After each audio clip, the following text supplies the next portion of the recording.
Rishikesh Karnaprayag railway project की ये है टनल 5।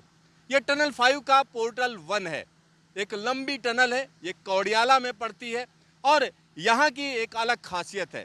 क्या खासियत है, क्यों ये टनल हम खास कह रहे हैं और इसमें क्या क्या काम चल रहा है, इस सब पर बातचीत करने के लिए हमारे साथ कनकेश जी हैं। आइए उन्हीं से बात करते हैं। कनकेश जी, यहाँ आप क्या करते हैं? हम यहाँ रेलवे के लिए एक प्रोजेक्ट का निर्माण कर रहे हैं, जो रेलवे लाइन श्री नरेंद्र मोदी जी के नेतृत्व में बन रही है, जो ऋषिकेश से हमारा कर्णप्रयाग को जोड़ेगी। हम इस जगह जहाँ हम खड़े हैं, ये एक कोडियाला नामक जगह है और हमारे पास ये आरविल का पैकेज 3 करके हम इसको जानते हैं। ये हमारे पास टनल 5 है। इस टनल की खासियत ये है कि ये one of the longest tunnel है इस प्रोजेक्ट का, जिसकी लंबाई 9.76 किलोमीटर्स के आसपास है। और एक इसमें और बड़ी दिलचस्प बात है कि इस टनल में सिर्फ 2 ही फेस हैं, टनल पोर्टल 1 और पोर्टल 2। बीच में हमारे पास कोई भी एडिट नहीं है, यानी बीच में कोई टनल नहीं बनाई गई जिससे आप काम कर सकें, जिससे हमको एक और फेस मिलता और टनल जल्दी बनाई जा सकती थी। हमको सिर्फ 2 ही जगह से अंदर जाके इसको निर्माण इसका कार्य पूरा करना है। तो हमने पिछले साल नवंबर में इस पोर्टल का काम, टनलों का काम शुरू किया था। तो अभी हम मेन टनल जो हमारा है वो 320 के आसपास, हम 320 मीटर के आसपास अंदर जा चुके हैं और जो हमारा टनल एस्केप है इसके साथ का, वो हम 380 मीटर के आसपास जा चुके हैं। प्रोग्रेस कम होने का मतलब ये है कि हम बहुत ही क्या आप कह सकते हैं, जैसे बहुत ही कमज़ोर पत्थर के अंदर हम टनल एक्सकवेशन कर रहे हैं। हमें हार्ड पत्थर जिसको हम प्रॉपर ड्रिल ब्लास्ट कर सकें, वैसा हमको अभी तक मेजरली नहीं मिला है। इसलिए हम धीमे धीमे चल रहे हैं इसको, टनल को लेके।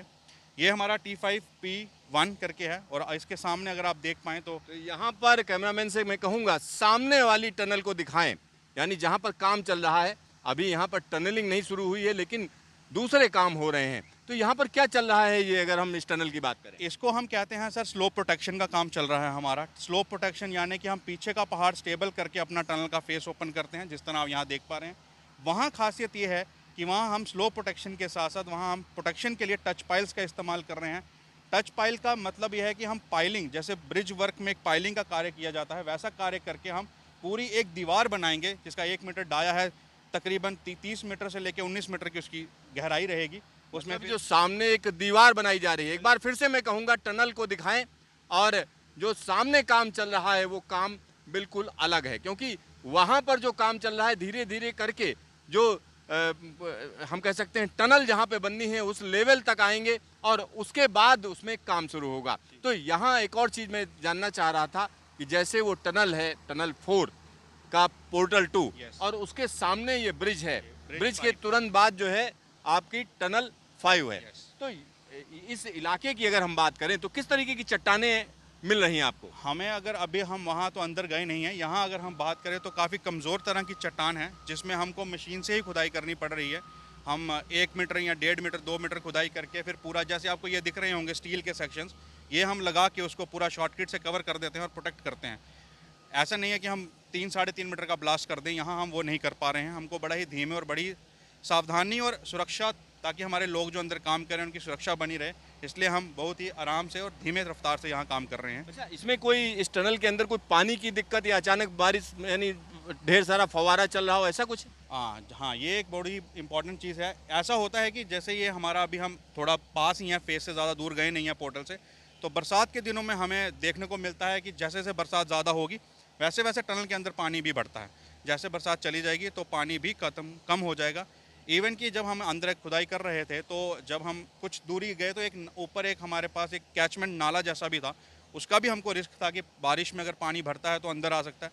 इसकी वजह से भी हमने जो भी उसके ज़रूरी रोकथाम थी, जहाँ प्रोटेक्शन वर्क थे, वो हम करके चले ताकि हमारे स्ट्रक्चर को कोई हानि ना हो, टनल हमारा स्टेबल खड़ा रहे। तो ये टनल तकरीबन 10 किलोमीटर बोली जा सकती है। और ये कौड़ियाला से जाकर कहाँ खुलती है? ये पंत गाँव में जाके खुलेगी, देवप्रयाग में। तो देवप्रयाग में पंत गाँव में ये खुलेगी और इस पर जबरदस्त तरीके से काम चल रहा है। और इसको पूरा करने का टारगेट क्या है? 2025।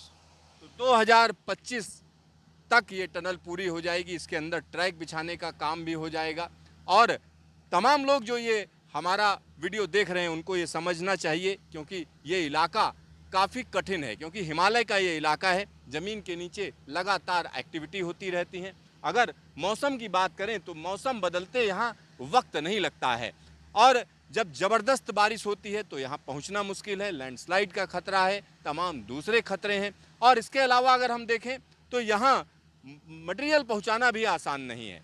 तो इन सब चीज़ों के बीच में ये प्रोजेक्ट चल रहा है और ये उम्मीद की जा सकती है कि जो तय टारगेट है उस पर इसको पूरा कर लिया जाएगा, क्योंकि काम बड़ी तेज़ी से किया जा रहा है और 125 किलोमीटर लंबा रास्ता है जिसमें लंबी लंबी सुरंगें हैं और उन सुरंगों पर हम कह सकते हैं टीबीएम का भी इस्तेमाल किया जाएगा। एक सुरंग ऐसी है जिसके अंदर टीबीएम का इस्तेमाल किया जाएगा, वो भी हम आपको दिखाएंगे किस तरीके से टीबीएम आ चुकी है और उसको हम कह सकते हैं कि बनाया जा रहा है और उसके बाद टनलिंग का काम शुरू हो जाएगा। यानी पूरा फोकस है कि इस प्रोजेक्ट को जल्द से जल्द पूरा किया जाए।